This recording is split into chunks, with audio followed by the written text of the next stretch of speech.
Christian Panier, avocat pendant plusieurs années, juge pendant plusieurs décennies, président du tribunal de première instance de Namur pour terminer votre carrière. Quel est le bilan que vous tirez de votre expérience de juge? Est-ce que la justice est moribonde ou est-ce qu'elle est en bonne santé? Alors dire qu'elle est en bonne santé serait un excès d'optimisme coupable. Je pense qu'elle est sous perfusion depuis des années et qu'elle est probablement, si on laisse faire le politique dans ses dessins actuels, en phase d'entrer en soins intensifs ou palliatifs, et peut-être pire. La perfusion, ça veut dire colmater les brèches, faire le strict minimum pour... Colmater les brèches, faire le strict minimum, la charger de besognes nouvelles sans cesse, c'est de l'histoire de Belgique est comme ça, et puis en même temps, pas lui donner les moyens de suivre, faire des réformes à l'emporte-pièce sous l'emprise de l'émotion pour répondre à une actualité hyper médiatisée, et puis laisser la barque aller à volo.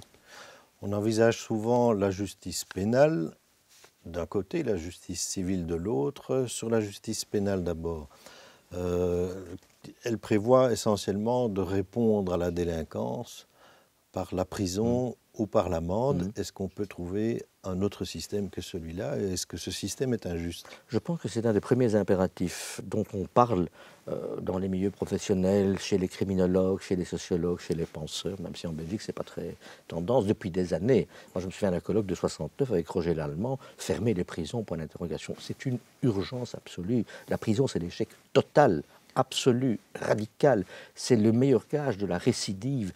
Donc l'idéal, ce serait de renverser notre système de pensée, sortir la petite prison de notre esprit pour y mettre une alternative et garder des prisons, mais rarissimes, pour y enfermer les personnes dont on n'imagine pas qu'il y ait d'autres solutions possibles. Mais les peines alternatives, comme on les appelle, qui devraient devenir pour moi les peines principales, on les a déjà inventées, mais qu'on les intensifie, les travaux d'intérêt général, le bracelet électronique, les peines alternatives du style l'amende proportionnée aux revenus. Il n'est pas normal qu'un richissime paye la même amende pour la même infraction de roulage qu'un pauvre type qui est au chômage. Est-ce que c'est en raison de cette vue pour le moins critique que vous avez choisi d'accueillir Michel Martin dans un appartement qui est voisin du vôtre? Ce n'est certainement pas étranger à ce qui a été toute ma vie professionnelle, ma position comme avocat d'abord, comme juge ensuite, autour et alentour du problème de la prison et de la réinsertion. Et dans le cas de la personne dont vous parlez, je n'imaginais pas une seconde qu'elle retourne en prison au moment où les sœurs de Malone, qui l'avaient accueillie en premier, chapeau à elles, devaient quitter leur couvent. Parce qu'au fond, c'est peut-être la vengeance encore qui est le moteur de la justice pénale? Ah ça, je relisais des citations, j'aime beaucoup les citations l'autre jour qui disaient finalement la justice pénale, c'est une vengeance qui se donne des airs de civilisation. Et du côté de la justice civile, on parle beaucoup de surconsommation de cette justice civile, des gens qui font des procès pour un oui et pour un non. En même temps, on peut y voir une certaine confiance dans le droit et une certaine confiance dans les tribunaux ou les acteurs de la justice. C'est un paradoxe, vous avez raison. En même temps, on décrit le droit et on décrit l'institution judiciaire et en même temps, on y fait appel à tout va. Ma réflexion est la suivante. Je pense qu'il faut garder une institution judiciaire. Il faudra garder l'instance juridique et l'instance du droit. Mais il ne faut pas demander à la plus belle femme du monde de donner ce qu'elle n'a pas. Et je pense que notamment le recours à la justice judiciaire avec ses coûts, avec ses formalismes nécessaires, avec ses lenteurs, induites même par le formalisme, avec toutes ces sortes de choses, surtout en période de pénurie de moyens, parce qu'on ne les donne pas, il faudra envisager des voies de nouveau d'alternatives, mais au bon sens du mot, la médiation. Rappelez-vous, années 90, médiation pénale, créée de toutes pièces par un ministre qui avait vu clair, me semble-t-il.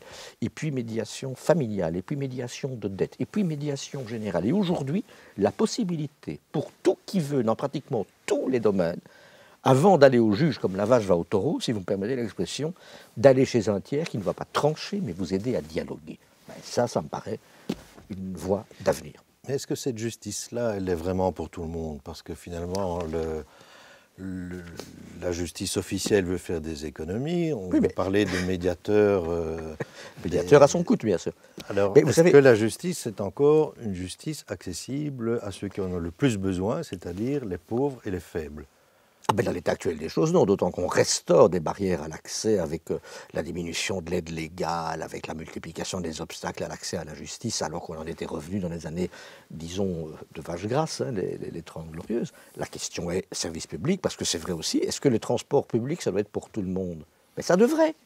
Est-ce que la sécurité, ça doit être pour tout le monde? Mais ça devrait. Mais quand vous avez des politiques qui vous disent « Ah oui, mais peut-être que certains auraient droit à moins de sécurité sociale que d'autres, parce qu'ils ne sont pas... » Alors vous entrez dans un système qui est celui contre lequel désormais je me bats politiquement à travers mon engagement au PTB, qui est le système qui consiste à dire « Ben voilà, des inégalités, il y en a toujours eu, il y en aura toujours, il faut faire avec, et plus il y en a, ben mieux ça va parce que ça bénéficie à quelques-uns. » Eh bien, c'est quelques-uns-là qui contribuent à juste titre et de bonne part à la contribution de tous, et tout ira beaucoup mieux. La justice dont vous rêvez, elle est possible? Il faut y croire, c'est un peu comme les utopies, mais elle n'est possible qu'avec une résistance, notamment de la part des magistrats et des juges et des procureurs et des avocats, et nous nous y employons, et peut-être faudra-t-il en passer par une révolution à un moment donné. Merci Christian Panier.